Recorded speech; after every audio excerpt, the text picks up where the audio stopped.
আমাদের সবারই প্রিয় সেই কটকটি ভাজা।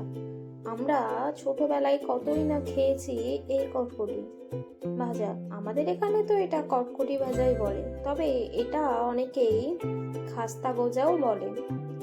যাই হোক, এটা বানানো কিন্তু খুব সোজা, বাড়িতেই বানানো হয়ে যাবে খুব সহজে।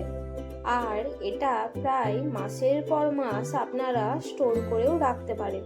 তবে মাসের পর মাস কিন্তু যাবে না, এটুকু গ্যারেন্টি। হয়তো 2-3 দিনের মধ্যেই সব শেষ হয়ে যাবে। আমি তো প্রায় দিন বানাই, কিন্তু 2-3 দিন না যেতে যেতেই দেখবো কৌটা একদম শেষ।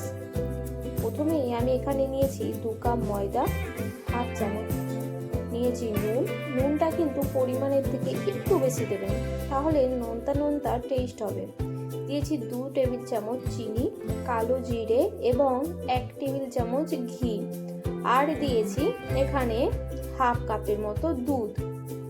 আপনারা দুধটা নাও দিতে পারেন, তবে দিলে খুব সুন্দর খাস্তা খাস্তা হয় খেতে। আর এখানে দিয়েছিলাম জোয়ান হাফ চা চামচ। জোয়ান আর কালো জিরেটাকে দিলে মুখে যখন পড়ে খুব সুন্দর খেতে লাগে। আর জোয়ান দেওয়ার ফলে এটা খেয়ে কোনো রকম পেট খারাপ হবে না। তারপর ভালো করে সবগুলি উপকরণ একসাথে মাখিয়ে নেব।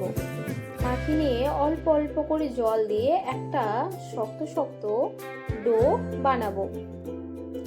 এখানে কিন্তু আমার ময়দাটা মাখা হয়ে গেছে। কিছুক্ষণ ঢাকা দিয়ে রেখে দিয়েছিলাম, দেখুন একদম নরম হয়ে গেছে। এখন এটা দিয়ে আমি 4টে লেচি কেটে নেব। 4টে লেচি কেটে নিয়েছি, আপনারা চাইলে 2টোও করতে পারেন যদি বড় জায়গা থাকে। তাহলে আমার যেখানে বেলবো জায়গাটা খুব একটা বড় না, তার জন্য আমি একটু ছোট ছোট করেই লেচি করেছি। এটা 2 ভাগে ভাগ করেও বেলতে পারেন। আমি এখানে এক একটা লেচি এবার বেলে নেব। একটু মোটা করে বেলবো, পাতলাও হবে না আর খুব যে ভীষণ মোটা হবে এমনটা না, এই রকম সাইজটা হবে। আপনারা যেমন পারবেন সেই রকম সাইজ করে বেলতে পারেন। আমি এখানে চৌকো চৌকো বানিয়েছিলাম, আপনারা ত্রিকোণা যেই রকম শেপ পছন্দ সেই রকমই দিতে পারে। আমি একটা ছুরির সাহায্যে কেটে নিচ্ছি।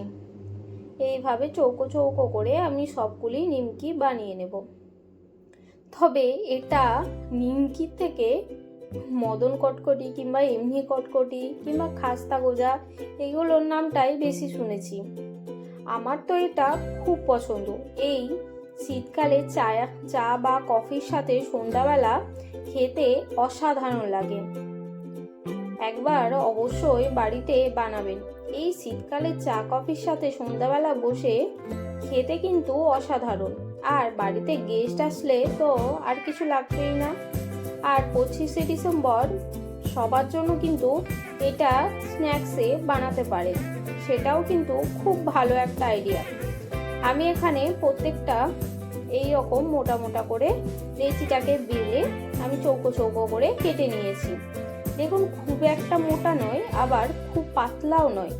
পাতলা হলে কিন্তু এটা যে কটকটির শক্ত ভাবটা ওটা কিন্তু আর থাকবে না, তখন এটা নিমকির মতো খেতে হয়ে যাবে। ভালো করে তেলেতে মিডিয়াম ফ্লেমে আমি লাল করে ভেজে নেব। আর একটু টাইম নিয়ে লাল লাল করে ভাজবেন। এটা স্টোর করেও রাখা যায় অনেক দিন। আমার প্রথমেরগুলো ভাজা হয়ে গেছে, আমি তুলে নেব। তারপরে আবার কয়েকটা দিয়ে দেব। একবারে বেশি দেবেন না, তাহলে কিন্তু ভাজা ভালো হবে না। হয়তো কিছু কিছু লাল হয়ে যাবে আর কিছু কিছু ভাজাই হবে না। অল্প অল্প করে দিয়ে ভালো করে ভেজে নেবে। আমি এখানে সবগুলি কটকটি ভেজে নেব। এখানে কিন্তু মিডিয়াম ফ্লেমেতে আমি কিন্তু ভালো করে নাড়াচাড়া করেই ভেজে নিয়েছি, যাতে সব দিকটা সমানভাবে হয়। আর এটা হয়েছিল এতটা মচমচে, আর পুরো যেই আমরা ছোটবেলায় কটকটি খেতাম সেই রকম। এটা তো আমার করার কিছুক্ষণ পরই প্রায় সবই শেষ হয়ে গেছিল। আর এটা নামিয়ে কিন্তু 10 মিনিট রেখে দেবেন ঠান্ডা হওয়ার জন্য, তারপরেই কিন্তু খাবেন, নইলে টেস্ট পাবেন না। অবশ্যই একবার বানিয়ে আমাকে জানাবেন।